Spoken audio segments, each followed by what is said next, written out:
Welcome to the Nonprofit Exchange. Stories by leaders for leaders to help you to raise the bar on your own performance and to release the potential inside of you. Now, here's today's episode. Greetings, everyone. It's Hugh Ballou. We're back for another episode of the Nonprofit Exchange. We're approaching 300 interviews with people who have great things to share. And so far, we haven't had any duplication. We've had people talk about the same topic, but they've had different things to say about it. My guest today is no exception to that. Dr. Joseph Howell, and he's going to be talking about, let me let him tell you what he's going to be talking about. But welcome, Dr. Howell, to the Nonprofit Exchange. Before we get into the content today, tell people who you are, a little bit about you, and why are you doing this work with the Enneagram? Well, you said it, Hugh, and thanks for having me on this wonderful podcast that you've done. I didn't know you had done nearly 300. That's quite an accomplishment. So I'm a clinical psychologist. I've been in private practice since 1979. So I've been around the block in psychology, but I've always had a spiritual understanding of psychology, and the Enneagram has brought the worlds of psychology and spirituality together for me in a very profound way. And in my studies of this amazing ancient spiritual tool, I have unearthed some tremendous similarities between it and Christianity, and between it and the process of spiritual growth. So unlike a lot of people who study the Enneagram as a personality typology, the way I study and teach it is more or less for spiritual growth purposes, not for finding out what one's Enneagram type is. So let's there are some people listening or watching that might not understand what the Enneagram is. So how about giving us a quick overview? It's very complex. There's a lot to say, but tell us what the Enneagram is. Well, basically, it's a very ancient set of organized beliefs that was discovered at the beginning of the last century in a monastery in northern Afghanistan by a man named George Ivanovich Gurdjieff. And he brought that system from that monastery, it is believed, to the West. And we in looking at it, he found and we learned major things about the totality of our lives and of the universe. And to put it all down into layman's language, the Enneagram is a set of 9 huge energies that are on a clock, not a time-telling clock, but in a circle as a clock with 1 through 9 as the hours. And every time slot on that clock represents one of the major energies of humanity and of people. For example, one of them is power, another one is love, another one is benevolence, another one is creativity, another one is wisdom,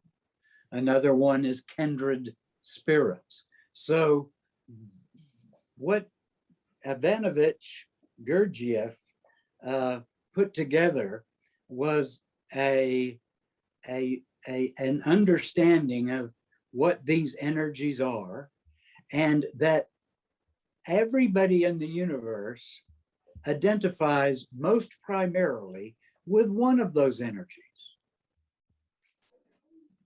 You said primarily. Now, I'm a 1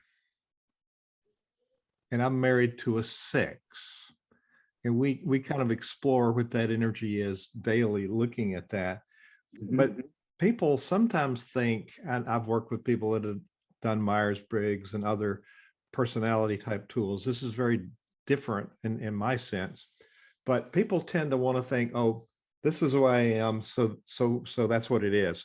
I don't, are we trapped into one perspective, or is that just helping us have self-awareness?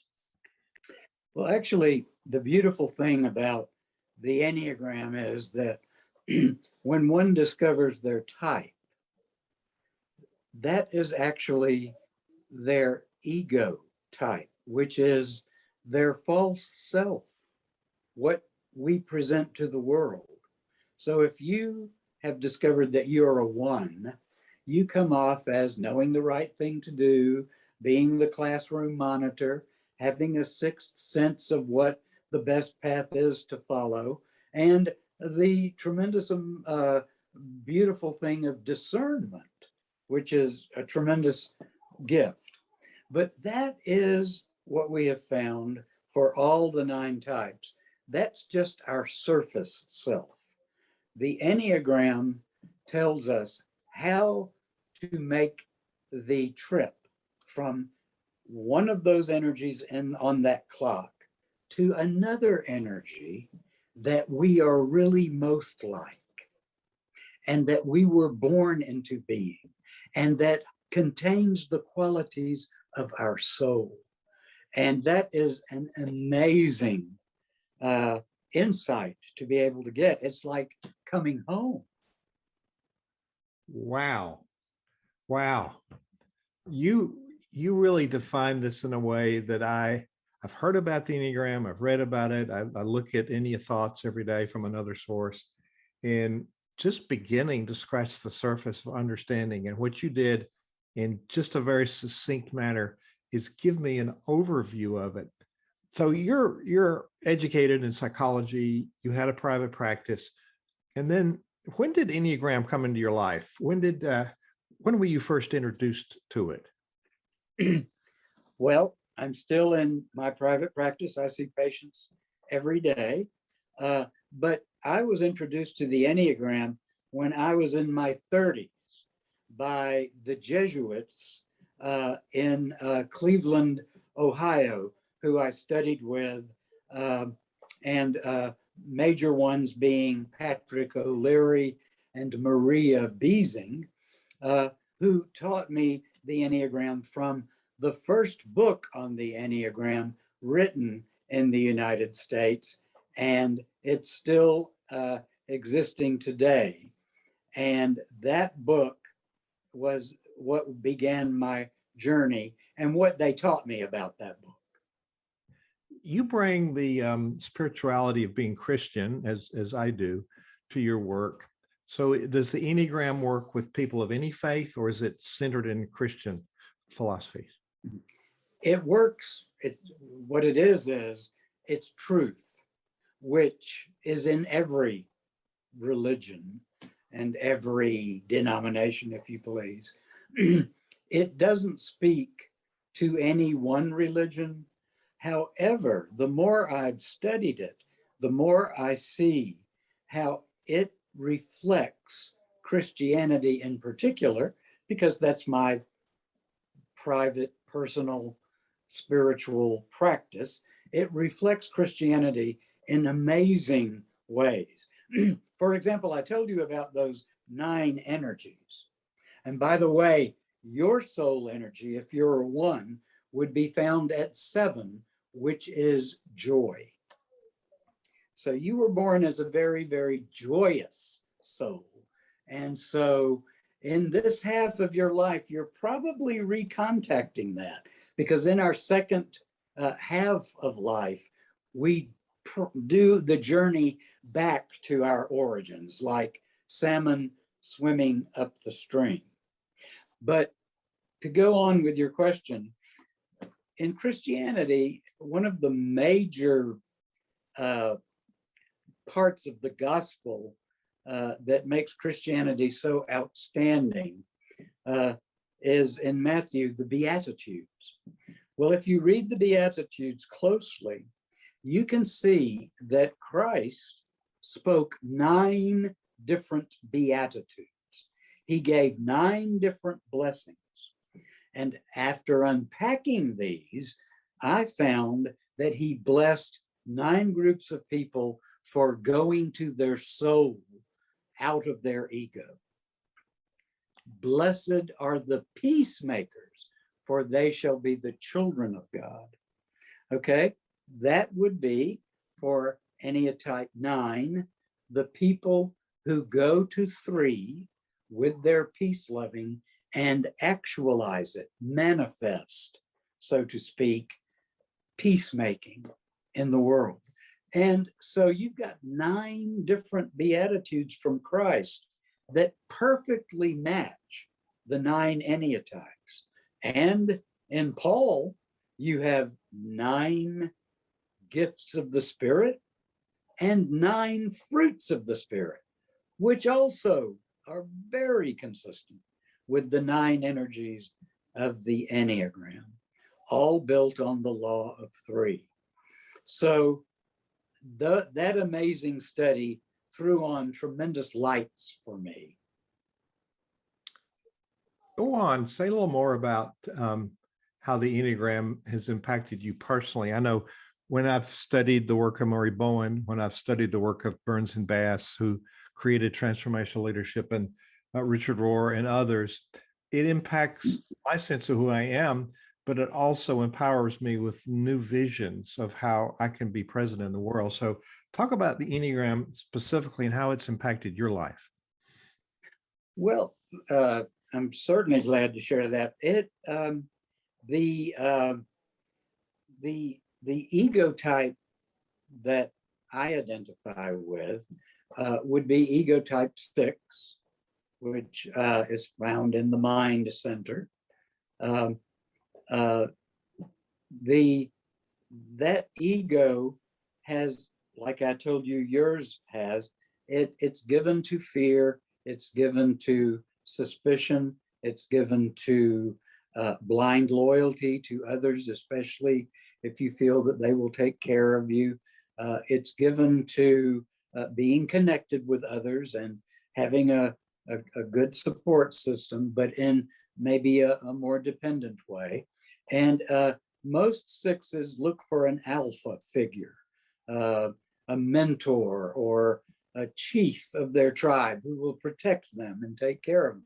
Well, by midlife, you realize this isn't going to work because this isn't really true. Nobody is going to take care of us. And no matter how secure we are and how many burglar alarms we have, there are still going to be dangers in the world. And so this it opened up for me. Well, what does the Enneagram tell me to do?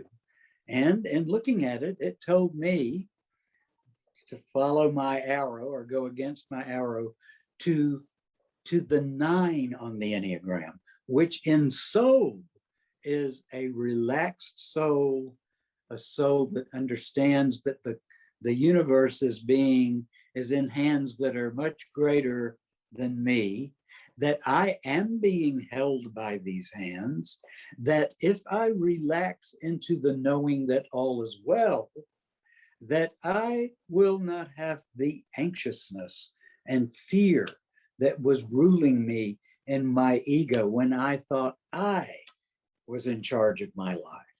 So it changes everything when you find out how you really came into the world.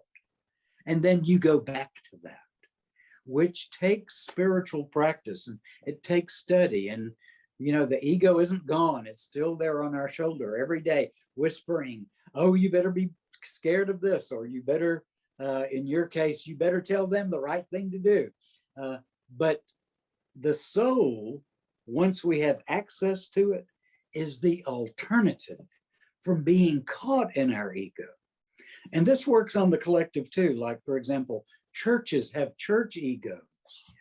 You know, they can be telling other people what to do or giving people things all day out of meeting needs, or having power over others and dominion. And like type 7, being happy all the time. It's just always happy. And that is the ego of the church. Likewise, states have the ego, organizations have an ego. The United States of America has an ego. But if we can find out what our organization's soul is, we come to understand the essential qualities that really began our organization, that has morphed into more of an egoic way of being in the world.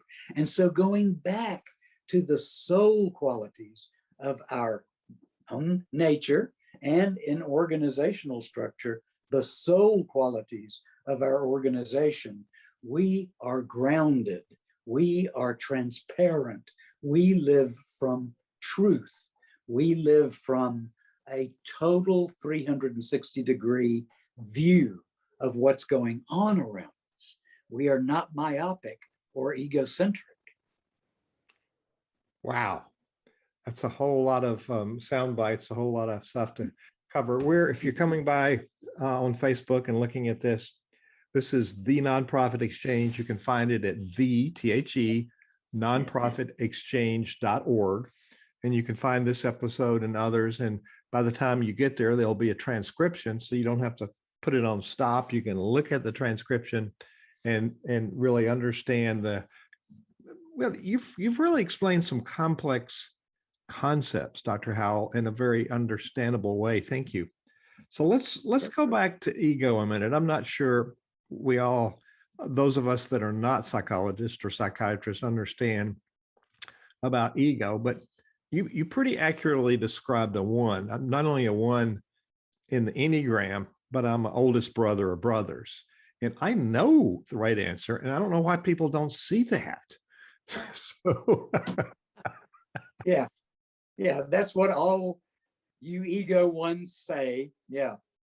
Problem is it can depress you. So how do we take that information and not go into some negative spin with it? How do we take that information and learn from it and be a better self by understanding the Enneagram and who we are? Well, I hear what you're saying, Hugh, and all of this talk about being your better self and your best self.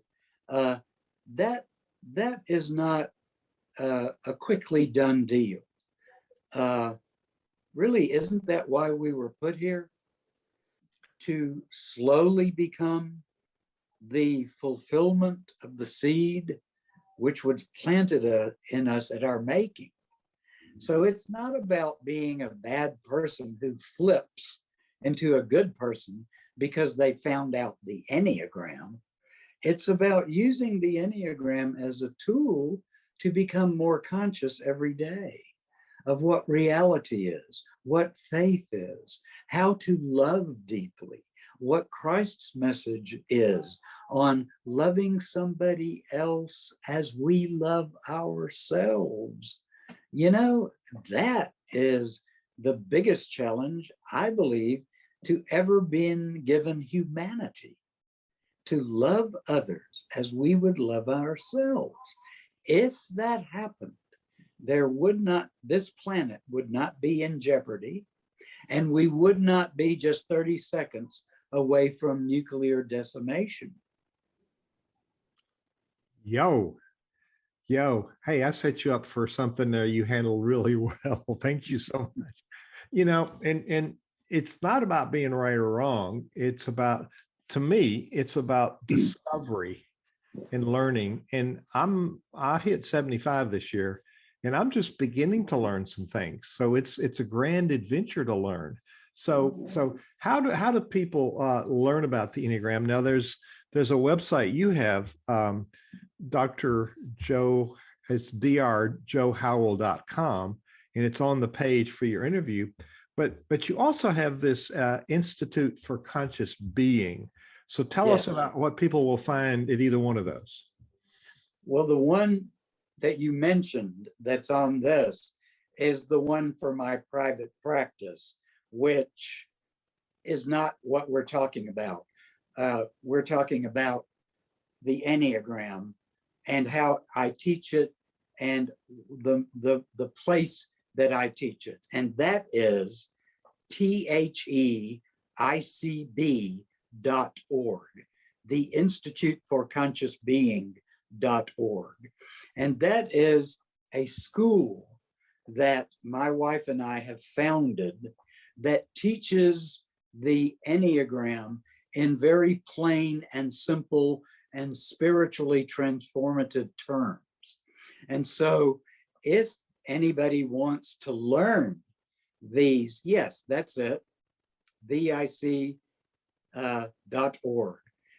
On that, you can take your typology test, which will help you understand what your ego type is, which will lead you to understanding what your soul type is.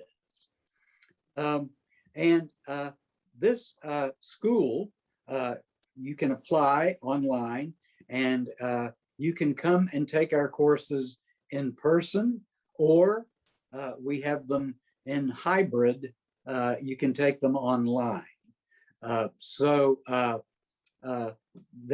school is done 3 times a year with homework assignments in between. And on those 3 times a year, it's for a long weekend, beginning on Thursday evening and going till a Saturday morning or Saturday afternoon. And it's done at about an hour north of Birmingham, Alabama, at an Episcopalian conference center called Camp McDowell. So if anybody would like to know anything, they can just email us, and we'd be happy, if they can't find enough information on the website, to tell them any specifics that they may love to know. Well, there is on that website, I bet there's a contact about events and apply. You know, there's a number of things. So is it okay if I put your email on the page for people to contact you? Please do. Yes. So I know secondhand, because just in transparency, my wife is part of that process and attends it, and she's like dancing in the air when she finishes and in between. So she's really finding great value for that, and I'm inspired because she's inspired. Who are candidates for that? I was surprised to find it at the meal tables, people of all kind of professions doing this. It isn't for clergy, it isn't for psychiatrists, it isn't for one particular kind of person. Who is it for? People searching for their true selves and for truth, and who want to live in that space. We will have this web link on the interview page, but it's theicb.org, did you say? I believe it is. Yes. Yeah, and I put the full link in here. I'll put the full link. It reverts to the Institute for Conscious Being.org. So you said that you were continuing in private practice. How do you use the Enneagram with people in your practice?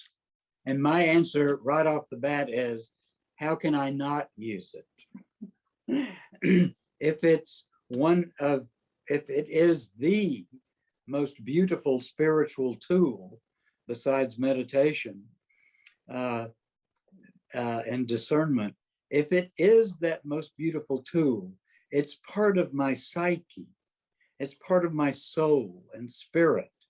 And when I'm with people, I can sense some of the energies that they are trapped in, that are making them feel up against the wall, depressed, anxious, desperate, sad, lonely, rejected, excommunicated. And when you know these energies, you understand how to talk that language. And people say, how did you know how I felt that way? And it's because of two things: experience and the empathic understanding of that energy that they are living out of. And then in the actual treatment, you, as a therapist, minister to this person by speaking to what you know is the corresponding soul of that ego that they're trapped in. So if you had come, for example, as an ego type 1 who was very depressed to me because the world is going to hell in a handbasket and nobody's listening to you, and your son has gone off to the Himalayas and he doesn't have a job, and your daughter is a stripper in a nightclub, and you come to me and you say, I have failed, life has failed, the world has failed, I wouldn't speak to you in a way that agreed with you. I would certainly understand the pain of it, but I would then begin to speak to you from Enneagram 7, which is joy. That's the soul component of 7. And I would be speaking to you of hope, of optimism, of the fact that you're not in charge of this world, that laws make it run in ways that have nothing to do with you because these laws pre-existed you and are going to still keep things running after you. And that's holy perfection. And you can rely on holy perfection, even though that includes just a lot of ugly mistakes. And I would begin to speak to you about the beauty of some of the mistakes and some of the things that could be optimistic about your son being out of pocket and your daughter going down a path that ultimately she probably will find is not her true self. And we would be able to get you back in the energies that are most comfortable for you, which are the energies of hope, joy, and optimism. That's so inspiring.